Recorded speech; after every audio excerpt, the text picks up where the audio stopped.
저는 손주 돌잔치에서 쫓겨났습니다. 3천만 원을 내고도 사진 한 장에 끼지 못했어요. 이유요? 옷에서 곱창 냄새가 난다고요. 평생 새벽 5시에 일어나 곱창을 손질하고 손은 터지고 허리는 휘어지도록 일했는데 그게 창피한 거래요. 근데 말입니다. 그들은 몰랐어요. 그 냄새가 얼마나 많은 사람을 먹여 살렸는지, 그 손이 얼마나 많은 밥상을 차렸는지. 이건 곱창 냄새 나는 할머니 김순자의 이야기입니다. 구독, 좋아요, 그리고 댓글로 응원해 주시면 큰 힘이 됩니다. 시장 골목 구석에 자리 잡은 우리 곱창집은 시어머니 때부터 이어져 온 가게였어요. 간판은 낡았고 의자는 삐걱거렸고 바닥은 아무리 닦아도 기름때가 반짝이진 않았어요. 곱창 굽는 냄새, 마늘 냄새, 기름 냄새의 연기. 그게 제 향수였죠. 어떤 사람들은 코를 막고 지나가기도 했지만 단골 손님들은 그 냄새만 맡아도 침이 고인다고 했어요. 장사는 잘 됐어요. 먹고 살만한 정도가 아니라 솔직히 말하면 돈도 꽤 모았습니다. 아들 대학 보내고 결혼 자금 보태주고 그래도 통장엔 제법 남았어요. 하지만 사람들은 몰랐죠. 제가 늘 앞치마에 머리 질끈 묶고 기름때 묻은 고무장갑 끼고 있으니까 그냥 저 집 종업원인가 보다 그렇게 생각하더라고요. 진짜 주인은 저인데 말이에요. 저는 새벽 5시에 일어나 시장에 가서 곱창을 직접 골랐어요. 신선한 건지 아닌지는 손끝으로 만져보면 알 수 있거든요. 그리고 가게로 돌아와 곱창을 씻고 손질하고 양념을 재워요. 이게 보통 일이 아니에요. 허리는 아프고 손은 터지고 겨울엔 찬물에 손을 담그니까 동상이 생기기도 했죠.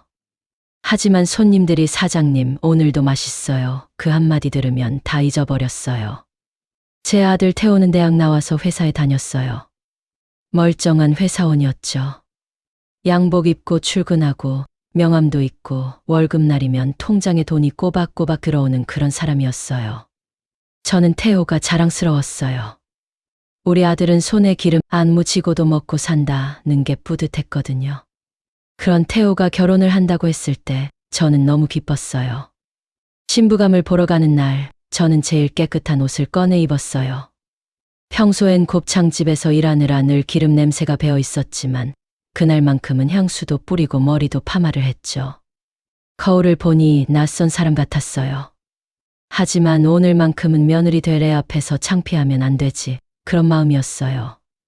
며느리 될 수진이를 처음 봤을 때 저는 숨이 멎는 줄 알았어요. 그 애는 정말 예뻤거든요. 하얀 피부에 단정한 옷차림, 손톱은 반짝반짝 빛났고 향수가 은은하게 났어요. 제 옆에 서니까 저는 왠지 초라해 보이는 것 같았죠. 어머니, 안녕하세요. 그 애가 허리 굽혀 인사하는데 저는 얼떨떨해서 그냥 고개만 끄덕였어요. 그 옆에 서 있던 수진이 친정어머니 박정희 씨가 저를 위아래로 훑어보더니 말했습니다. 어머님은 식당 일하신다고 들었어요. 대단하시네요. 저는 그런 건 도저히 못할 것 같아요. 힘들어서. 그 말을 처음 들었을 때는 칭찬인 줄 알았어요. 나중에 알았죠. 아니라는 거. 그건 칭찬이 아니라 선긋기였어요. 우리는 당신네 집이랑 달라요라는 뜻이었던 거죠.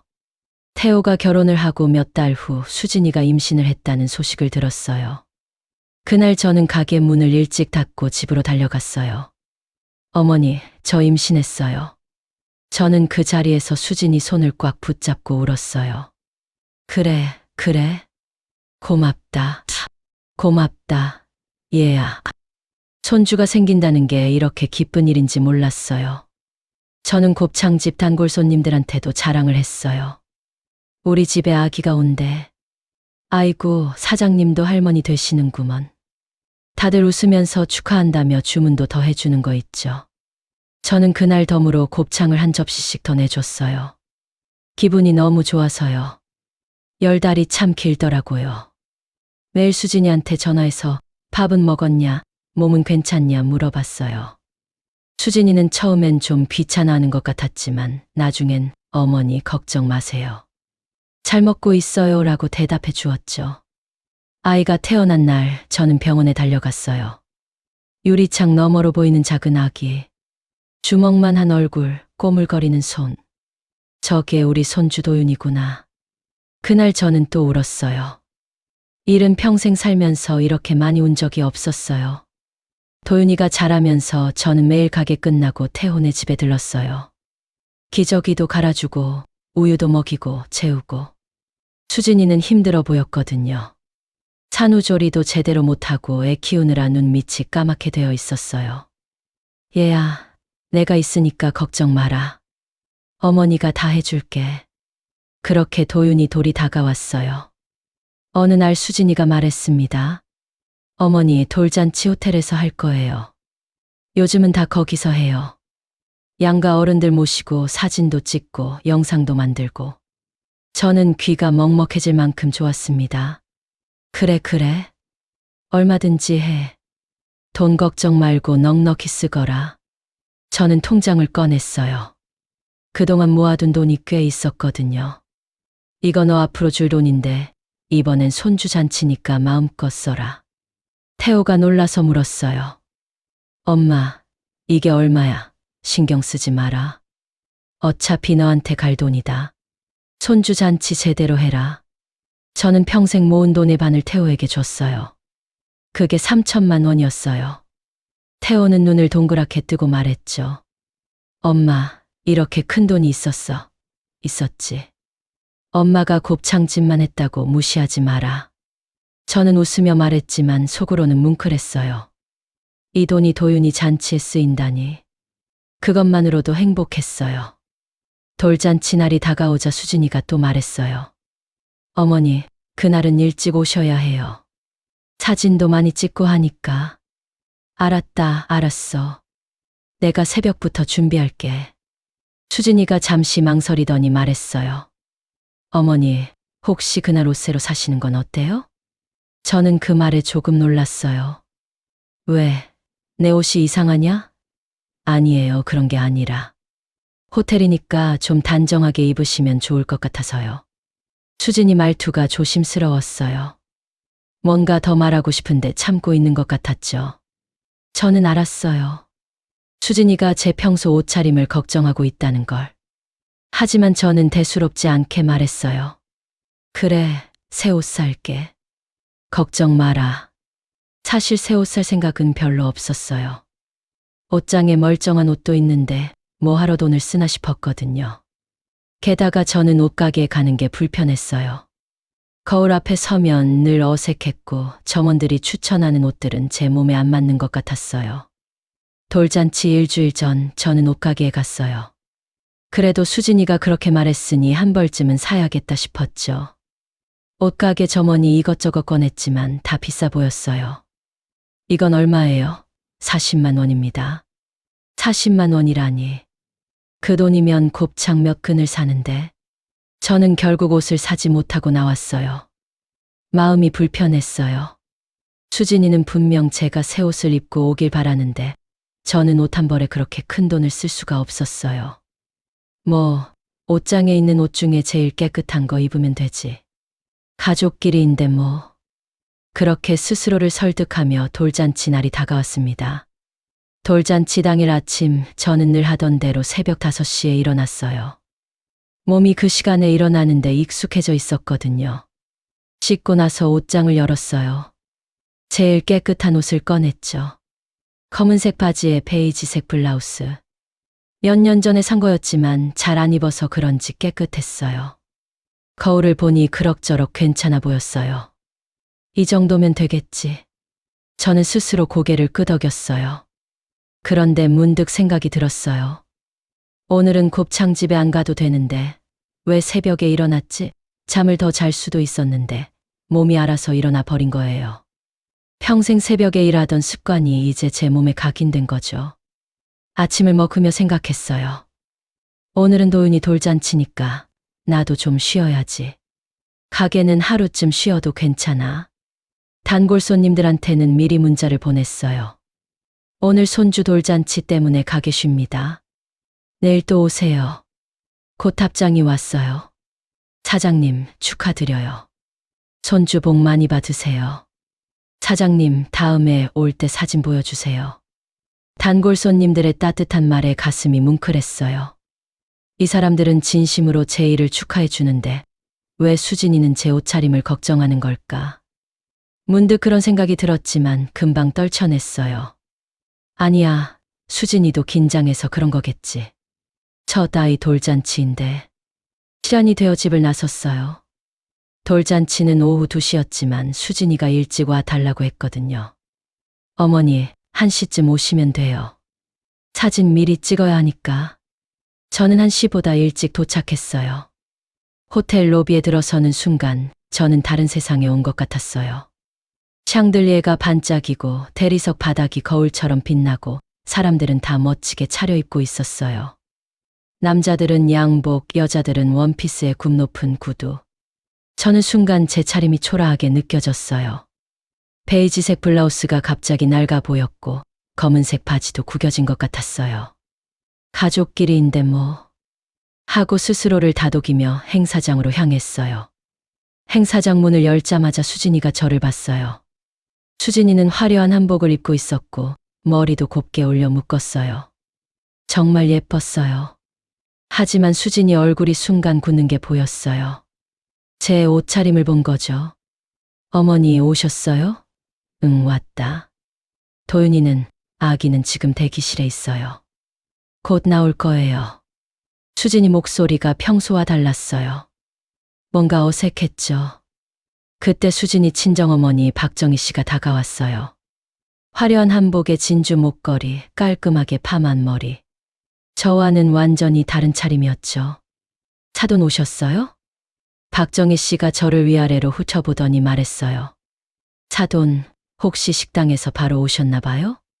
그 말에 제 가슴이 철렁했어요. 식당에서 바로 왔다고요? 저는 집에서 제일 깨끗한 옷을 입고 온 건데 식당 옷으로 보인다는 거예요? 아니에요. 집에서 왔어요. 오늘 가게 문 닫았어요. 아, 그래요? 근데 옷에서 좀 음식 냄새가 나는 것 같아서요. 박정희 씨가 코를 살짝 찡긋하며 말했어요. 저는 그 순간 얼굴이 화끈거렸어요. 음식 냄새라니. 저는 분명 옷도 빨래한 거 입었고 향수도 뿌렸는데. 하지만 곰곰이 생각해보니 제 옷장 자체가 곱창집 냄새로 배어 있을 수도 있었어요. 매일 가게에서 일하고 집에 와서 옷을 옷장에 넣으니까 모든 옷에 곱창 냄새가 스며들었을 거예요. 저는 그 냄새에 익숙해서 몰랐던 거죠. 수진이가 급하게 끼어들었어요. 엄마, 어머니는 괜찮으세요? 그냥 들어가세요. 수진이가 자기 엄마를 엄마라고 부르며 저지하는 게 보였어요. 하지만 박정희 씨는 계속 말했어요. 아니, 근데 사진 찍을 건데. 이렇게 입고 찍으면. 말끝을 흐렸지만 그 의미는 분명했어요. 이렇게 입고 사진 찍으면 안 된다는 거였죠. 저는 그냥 서 있을 수밖에 없었어요. 뭐라고 대꾸할 말도 없었고 화를 낼 용기도 없었어요. 그냥 제가 초라하게 느껴졌어요. 수진이가 저를 살짝 끌고 복도 쪽으로 갔어요. 어머니, 잠깐만요. 복도에 나가자 수진이가 난처한 표정으로 말했어요. 어머니, 죄송한데 혹시 옷 좀 갈아입으실 수 있으세요? 갈아입어? 뭘로? 근처에 백화점 있어요. 제가 돈 드릴 테니까 거기 가서 새 옷 사 입고 오시면 안 될까요? 수진이가 지갑을 꺼내며 말했어요. 저는 그 모습을 보며 가슴이 무너지는 것 같았어요. 내가 지금 며느리한테 돈을 받아서 옷을 사 입으라는 소리를 듣고 있구나. 제가 도윤이 돌잔치 비용 3천만 원을 냈는데 지금 수진이는 제게 옷값을 주겠다는 거예요. 저는 고개를 저었어요. 아니다. 괜찮다. 어머니, 제발요. 사진 찍을 건데. 그때 태우가 나타났어요. 엄마, 왜 여기 있어? 수진이가 태호에게 뭔가 속삭였어요. 태호 얼굴이 굳어지더니 저를 보며 말했어요. 엄마, 잠깐만. 태호가 저를 더 구석진 복도로 데려갔어요. 그리고 머리를 긁적이며 말했어요. 엄마, 그 되게 죄송한데. 왜? 엄마, 지금 옷차림이 사진 찍기에는 좀 그래. 제가 먼저 말해버렸어요. 내가 좀 지저분하지. 아니, 그런 뜻은 아닌데. 여기 호텔이고 양가 손님들도 많이 오고 사진도 평생 남는 거잖아. 근데 엄마가 식당 옷차림으로 계시면 좀 그럴 수 있다고 장모님이. 거기까지 듣는 순간 가슴이 철렁 내려앉았습니다. 장모님이 뭐라 하시디. 그냥 엄마가 조금만 더 단정하게 입고 오셨으면 좋았겠다. 그러시면서 혹시 오늘은 사진 뒤쪽에만 계시고 가족 사진은 나중에 따로 찍으면 안 되냐고. 그 말을 듣는데 귀에서 웅소리가 났어요. 뒤쪽에 숨어 있으래?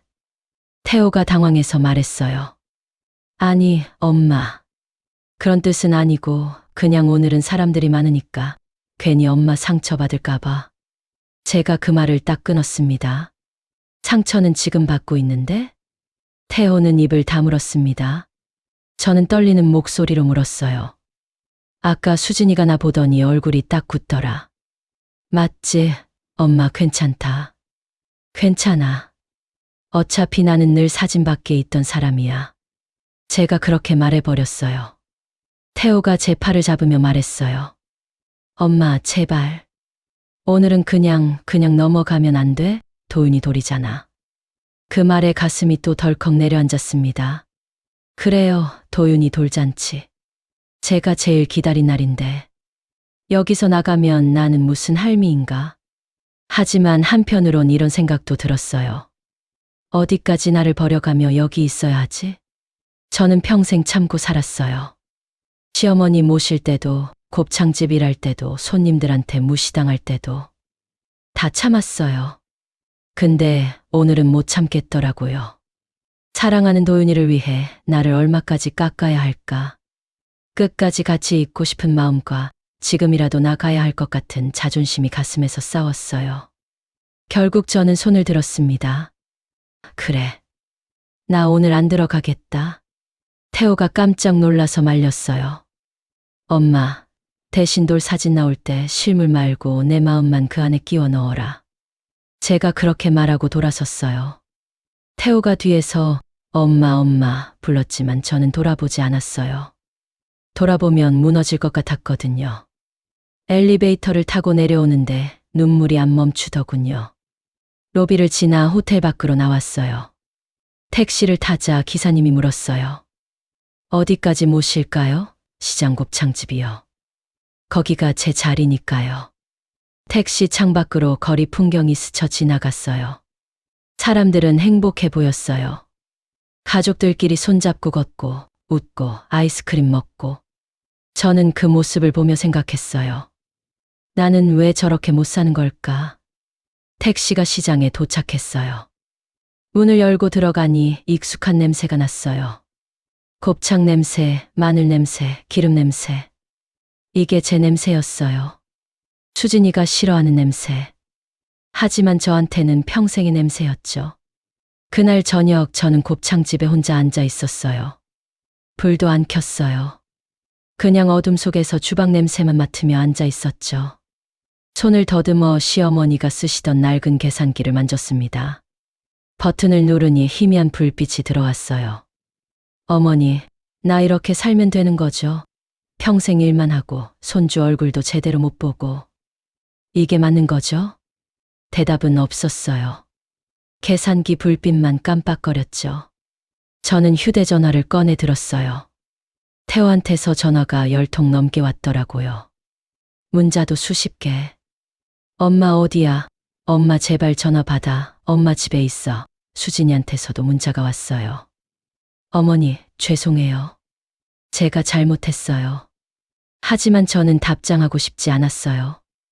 뭐라고 답해야 할지도 몰랐고 답장을 하면 또 무너질 것 같았거든요. 그때 가게 문이 덜컥 열렸습니다. 사장님, 장사 안 해요? 단골 손님 둘이 문을 반쯤 열고 저를 쳐다보고 있었어요. 최병수 사장이랑 정만호 기사님이었어요. 둘 다 이 가게를 10년 넘게 다닌 단골이었죠. 오늘은 저 쉬려고요. 제 목소리가 떨렸어요. 최병수 사장이 눈치를 챘나 봐요. 무슨 일 있어요? 곱창집에 불이 꺼져 있길래 깜짝 놀랐네. 저는 그냥 고개를 저었어요. 아무 말도 안 하고 싶었거든요. 하지만 정만호 기사님이 안으로 들어오면서 말했어요. 사장님, 오늘 손주 돌잔치 아니었어요? 어떻게 됐어요? 그 말에 저는 참았던 게 터져버렸어요. 나 손주 돌잔치에서 내쫓김 받았어. 두 사람이 멈칫했어요. 에이, 설마요. 저는 그날 있었던 일을 하나부터 열까지 다 얘기해 버렸어요. 옷차림이 창피해서 사진 뒤로 가라고 했다는 것, 수진이가 옷값을 주며 새 옷을 사 입으라고 했다는 것, 결국 호텔을 나왔다는 것. 다 털어놨죠.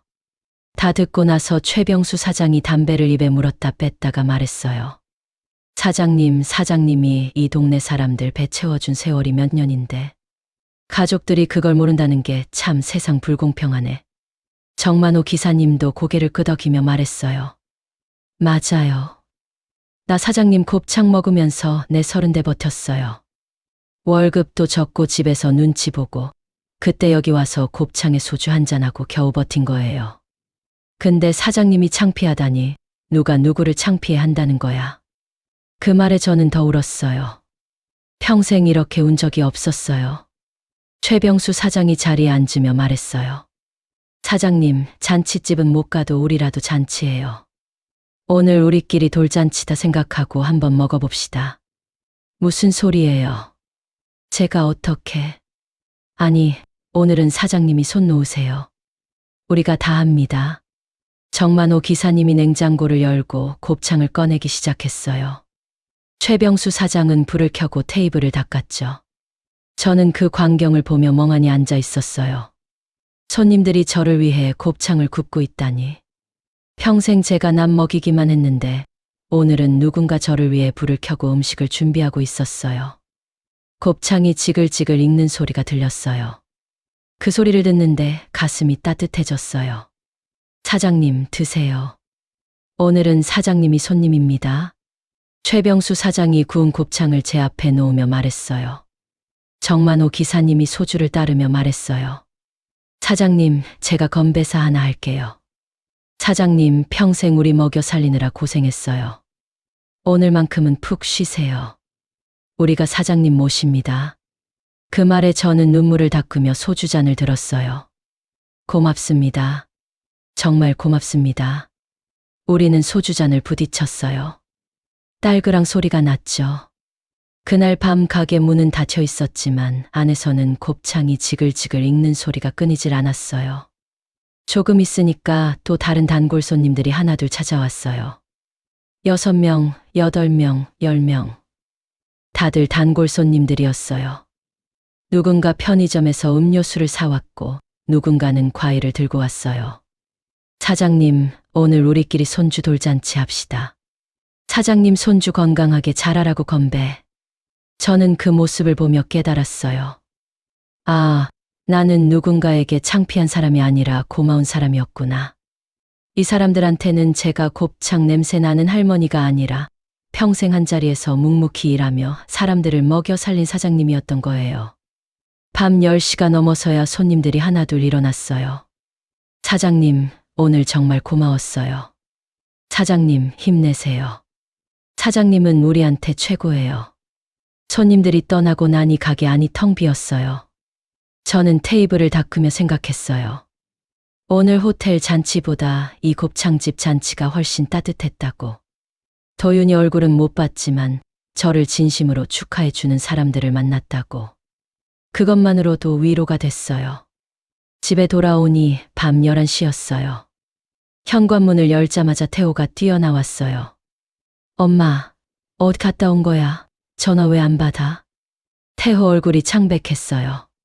수진이도 거실에 앉아 있었어요. 눈이 빨갛게 부어 있었죠. 도윤이는 자고 있었고요. 저는 조용히 신발을 벗으며 말했어요. 가게 갔다 왔다. 가게 왜? 내 자리가 거기니까. 태호가 한숨을 쉬며 말했어요. 엄마, 오늘 왜 그랬어? 도윤이 돌인데. 나도 알아. 도윤이 돌이라는 거. 수진이가 일어나서 저한테 다가왔어요. 어머니, 정말 죄송해요. 제가 너무 예민했어요. 사람들 시선만 신경 쓰느라 정작 중요한 걸 놓쳤어요. 수진이 목소리가 떨렸어요. 저는 수진이를 쳐다봤어요. 중요한 게 뭔데? 어머니요. 어머니가 제일 중요한데 제가 그걸 몰랐어요. 수진이 눈에서 눈물이 떨어졌어요. 저는 한숨을 쉬며 소파에 앉았어요. 얘야, 나는 괜찮다. 근데 한 가지만 물어볼게. 너 나한테 정말로 미안한 거냐? 아니면 사람들한테 뭐라고 들을까봐 그러는 거냐? 수진이가 고개를 들며 말했어요. 진심으로 죄송해요, 어머니. 오늘 잔치 내내 어머니 생각만 났어요. 사진 찍을 때마다 한 자리가 텅 비어 있는 것 같았어요. 어머니 자리였던 곳이. 그 말에 제 가슴이 뭉클했어요. 하지만 아직 화가 덜 풀렸어요. 그래도 넌 내가 창피했잖아. 네, 맞아요. 솔직히 창피했어요. 근데 그게 어머니가 창피한 게 아니라 제가 어머니를 그렇게 본 제 자신이 창피한 거였어요. 어머니, 저 정말 반성했어요. 제발 용서해 주세요. 저는 수진이를 내려다봤어요. 정말로 반성하는 것 같았어요. 하지만 쉽게 용서하고 싶지 않았어요.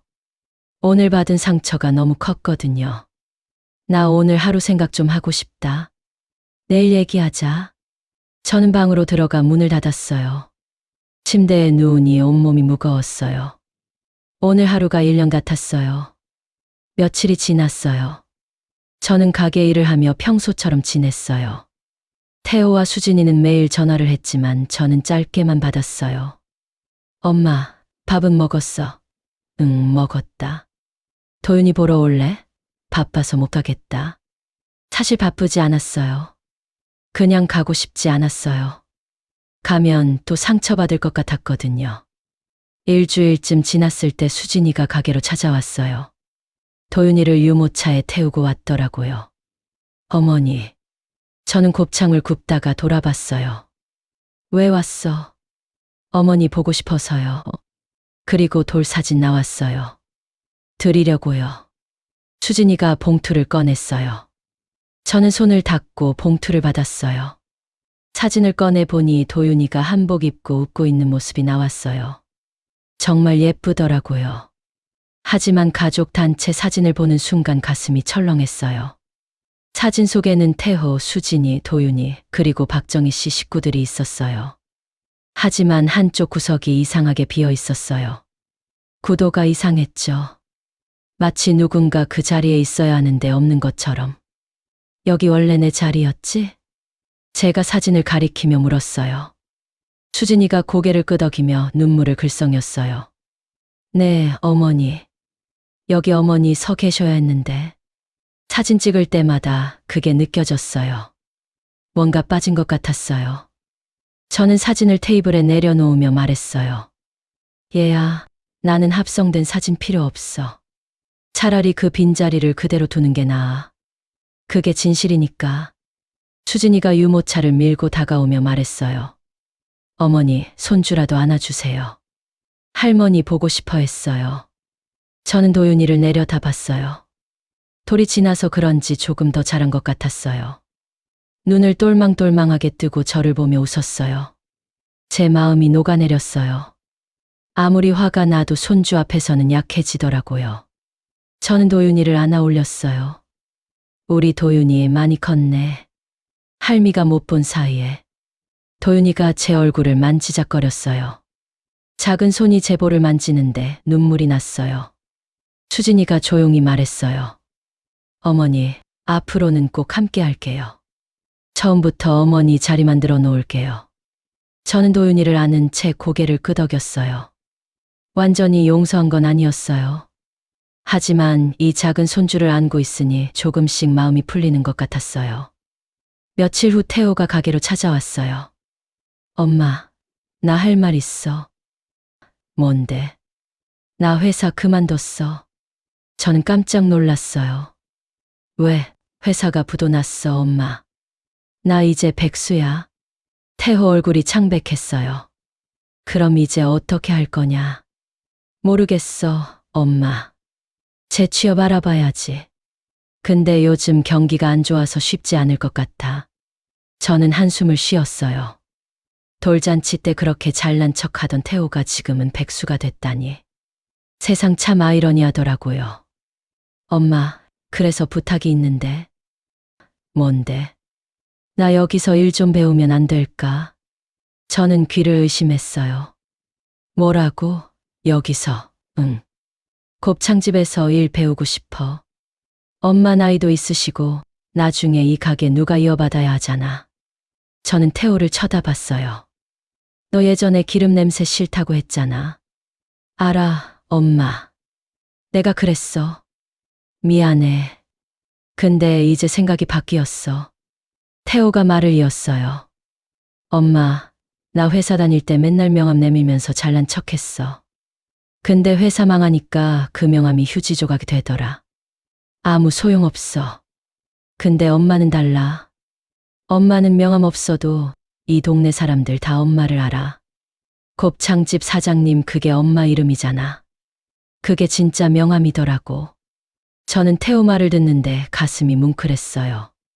평생 태호가 제 일을 부끄러워한다고 생각했는데 이제야 달라진 거예요. 엄마, 나 진짜 배우고 싶어.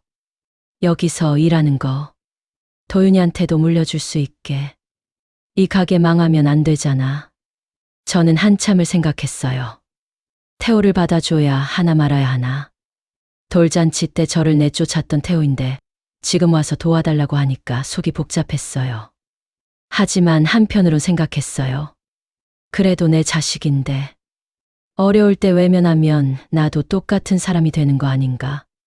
너 진짜 할 수 있겠냐? 곱창 손질하는 거 더럽고 힘들어. 할 수 있어, 엄마. 손님들 앞에서 넌 그냥 일하는 사람으로만 있을 수 있겠냐? 사장 아들이라고 티내면 안 돼. 응, 알아. 처음부터 배울게. 저는 한숨을 쉬며 말했어요. 그럼 내일 아침 일찍 와라. 시장 가는 거부터 배워야 한다. 태호 얼굴이 환해졌어요. 고마워, 엄마. 고맙긴. 월급 안 줄 거다. 괜찮아. 밥이라도 먹여줘. 그렇게 태호가 곱창집으로 돌아왔어요. 다음 날 새벽 5시 태호가 가게 앞에 서 있었어요. 눈이 퉁퉁 부은 걸 보니 잠을 설친 것 같았어요. 출발한다. 따라와. 저는 태호를 데리고 시장으로 갔어요. 시장 곱창 가게 아저씨가 저를 보고 반갑게 인사했어요. 사장님, 오늘도 오셨네. 근데 옆에 누구예요? 우리 아들이에요.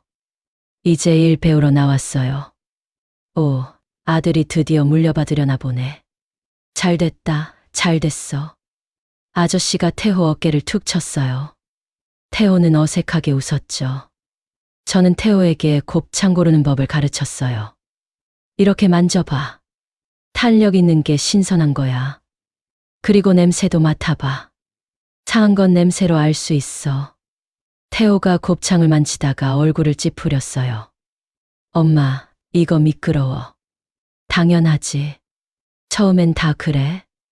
익숙해지면 괜찮아. 가게로 돌아와 곱창 손질을 시작했죠.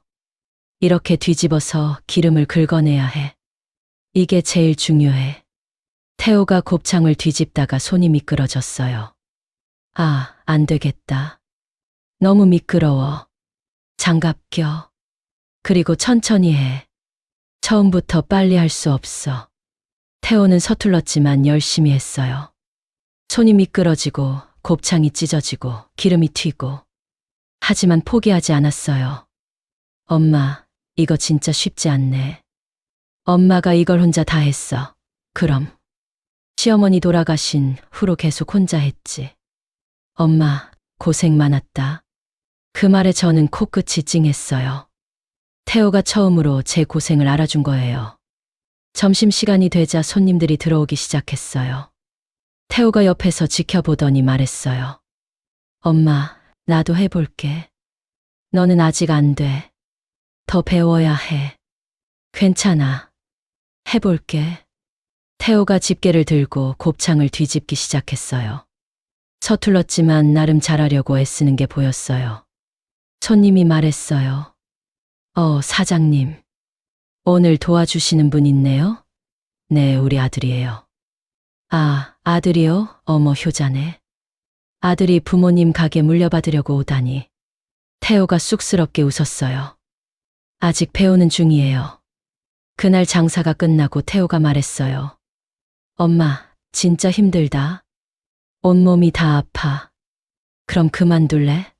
아니, 계속할 거야. 근데 엄마가 이걸 평생 혼자 했다는 게 대단해. 태호가 제 손을 잡았어요. 거친 제 손을 보며 말했어요. 엄마 손 많이 상했네. 미안해, 엄마. 내가 진작 도와줬어야 했는데. 저는 손을 빼며 말했어요. 괜찮아. 이제라도 왔으면 됐지. 그렇게 태호와 함께 일하는 날들이 시작됐어요. 처음엔 서툴렀지만 점점 나아졌어요. 한 달쯤 지나니까 태호가 혼자서도 곱창을 구울 수 있게 됐어요. 손님들도 태호를 좋아했어요. 아드님 참 성실하시네요. 사장님, 아드님 덕분에 가게가 더 활기차 보여요.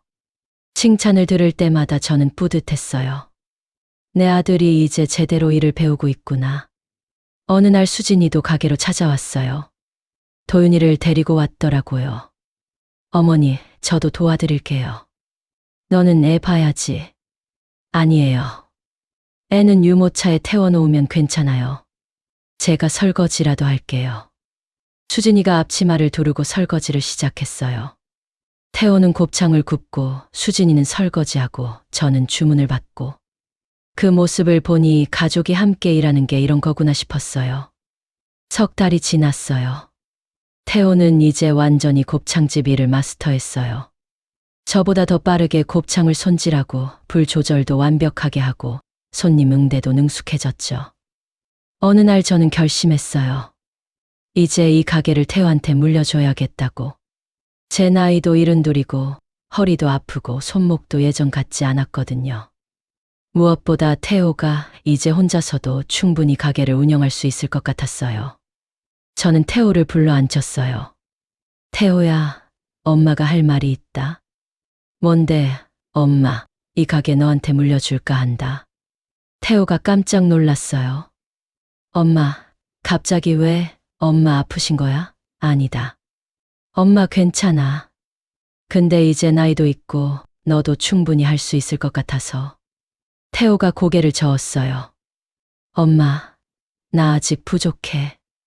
엄마처럼은 못해. 너 충분히 잘하고 있어. 손님들도 다 너 좋아하잖아. 근데 엄마, 이 가게는 엄마 거잖아. 엄마가 평생 일군 거잖아. 저는 태호 손을 잡으며 말했어요. 그래서 너한테 주는 거다. 내가 평생 일군 걸 내가 제일 사랑하는 사람한테 주고 싶어. 태호 눈에 눈물이 그렁그렁 맺혔어요. 엄마, 고마워. 내가 잘할게. 엄마 명예 더럽히지 않게 잘할게. 명예까지는 바라지 않는다. 그냥 손님들 잘 대해주고 곱창 맛있게 구워주면 돼. 며칠 후 저는 등기소에 가서 가게 명의를 태호 이름으로 바꿨어요. 서류에 도장을 찍는데 손이 떨렸어요. 평생 제 이름으로 있던 가게가 이제 태호 이름이 되는구나. 뭔가 허전하면서도 뿌듯했어요. 가게로 돌아와서 태호가 간판을 새로 달았어요. 예전 간판은 할매 곱창이었는데 새 간판은 할매 곱창 이대라고 썼어요. 엄마, 이거 어때? 우리가 2대째 하는 거니까. 저는 간판을 올려다보며 웃었어요. 좋다. 시어머니가 보셨으면 좋아하셨을 텐데. 그날 저녁 가게에서 작은 파티를 열었어요. 단골 손님들을 불러서 오늘부터 우리 아들이 사장입니다 하고 인사했죠. 손님들이 박수를 쳤어요. 아드님 축하드려요. 사장님 대를 잘 이어받으세요. 걱정 마세요. 어머니만큼 잘할게요. 최병수 사장이 저한테 다가와서 말했어요. 사장님, 아드님 참 잘 키우셨어요. 요즘 보니까 정말 열심히 하던데요. 고맙습니다. 다들 잘 봐주셔서요. 정만호 기사님도 소주잔을 들며 말했어요. 사장님, 그래도 계속 여기 계시는 거죠? 사장님 없으면 맛이 안 나요. 하하, 제가 뭘 해야 맛이 나요? 이제 다 태호가 하는데. 아니에요. 사장님 손맛이 있다니까요. 계속 계셔야 해요. 손님들의 따뜻한 말에 눈물이 날 뻔했어요. 파티가 끝나고 수진이가 다가왔어요. 어머니, 오늘 정말 감동받았어요. 왜? 어머니가 평생 일군 가게를 이렇게 흔쾌히 물려주시는 모습 보고요. 보통 사람들은 끝까지 안 놓으려고 하잖아요. 근데 어머니는 달라요. 뭐가 달라? 어머니는 진심으로 태호를 믿고 맡기시는 거잖아요. 그게 진짜 사랑인 것 같아요. 수진이 말에 제 가슴이 뭉클했어요. 얘야, 나는 그냥 늙어서 못하는 거다. 물려줄 사람이 있어서 다행이지. 아니에요, 어머니. 어머니는 대단하세요. 그리고 어머니, 제가 약속 하나 할게요. 무슨 약속? 도윤이한테 할머니 이야기 많이 해줄게요. 할머니가 얼마나 대단한 분인지, 이 가게를 어떻게 지켜왔는지 다 가르쳐 줄게요. 고맙다, 얘야. 수진이가 제 손을 꼭 잡았어요. 돌잔치 때 저를 내쫓던 그 수진이가 이제는 제 손을 잡고 있었어요. 2년이 더 지났어요. 저는 이제 74이 됐어요. 허리도 더 아프고 눈도 침침하고 아침에 일어나면 온몸이 뻐근했어요. 하지만 여전히 가게에 나갔어요. 엄마, 이제 쉬어. 내가 다 할게. 괜찮아. 엄마가 집에만 있으면 답답해. 사실이었어요. 가게에 나와야 사람도 보고 일도 하고 살아있는 기분이 들었거든요. 물론 예전처럼 하루 종일 일하진 않았어요. 점심때만 나가서 몇 시간 돕고 오후엔 집에 가서 쉬었죠. 그 정도가 딱 좋았어요. 가게는 태호가 잘 운영하고 있었어요. 단골 손님도 늘고 매출도 올랐고 심지어 방송에도 나왔어요. 동네 맛집으로 소개됐거든요. 방송 나간 날 태호가 저를 카메라 앞에 세웠어요. 우리 어머니가 이 가게 원조 사장님이세요. 40년 넘게 이 자리를 지키셨죠. PD님이 저한테 물었어요. 사장님, 40년 동안 한 자리에서 일하시느라 힘드셨죠? 저는 카메라를 보며 대답했어요. 힘들었죠. 근데 보람도 있었어요. 손님들이 맛있다고 하면 그게 제일 기뻤어요. 그리고 이제 아들이 물려받아서 계속 이어가니까 제 인생이 헛되지 않았다는 생각이 들어요. 방송이 나간 후 가게에 손님이 폭주했어요. 전국에서 사람들이 찾아왔죠. 원조 사장님 보러 왔어요. 할머니, 사인 좀 해주세요. 저는 유명인이 된 기분이었어요. 70년 인생에 이런 일도 생기는구나 싶었죠. 도윤이는 이제 5살이 됐어요. 말도 또박또박 잘하고 벌써 한글도 읽을 줄 알았어요. 가게에 오면 손님들한테 인사도 하고 물수건도 날라주고 제법 일꾼이 됐죠. 어느 날 도윤이가 물었어요. 할미는 평생 여기서 일했어? 그래. 힘들지 않았어? 힘들었지. 근데 할미는 이 일이 좋았어. 왜? 사람들 먹여주는 게 좋았거든. 배고픈 사람들이 여기 와서 밥 먹고 웃고 행복해하는 거 보면 할미도 행복했어. 도윤이가 고개를 끄덕이며 말했어요. 나도 나중에 할미처럼 사람들 행복하게 해주는 사람 될 거야. 그래, 우리 도윤이 착하다. 저는 도윤이를 안으며 생각했어요. 이 아이가 크면 어떤 사람이 될까? 이 가게를 이어받을까? 아니면 다른 길을 갈까? 뭘 하든 상관없었어요. 그냥 당당하게 자기 일을 사랑하며 살면 그걸로 됐어요. 어느 날 수진이가 봉투 하나를 가져왔어요. 어머니, 이거 드릴게요. 뭔데? 가족 사진이요. 진짜 사진이요. 저는 봉투를 열어봤어요. 그 안에는 새로 찍은 가족 사진이 들어 있었어요. 태호, 수진이, 도윤이, 그리고 저. 이번엔 빈자리가 없었어요. 저는 한가운데 앉아 있었고 도윤이를 무릎에 안고 있었어요. 모두 환하게 웃고 있었죠. 어머니, 이번엔 어머니가 제일 앞에 계세요. 저는 사진을 들여다보며 눈물이 났어요. 얘야, 고맙다. 아니에요, 어머니. 제가 더 감사해요. 어머니 덕분에 제가 많이 배웠어요. 뭘 배웠어? 진짜 중요한 게 뭔지요. 겉모습이 아니라 그 사람이 평생 어떻게 살았는가가 중요하다는 거요. 그날 저는 사진을 가게에 걸어놨어요. 계산대 바로 옆에요.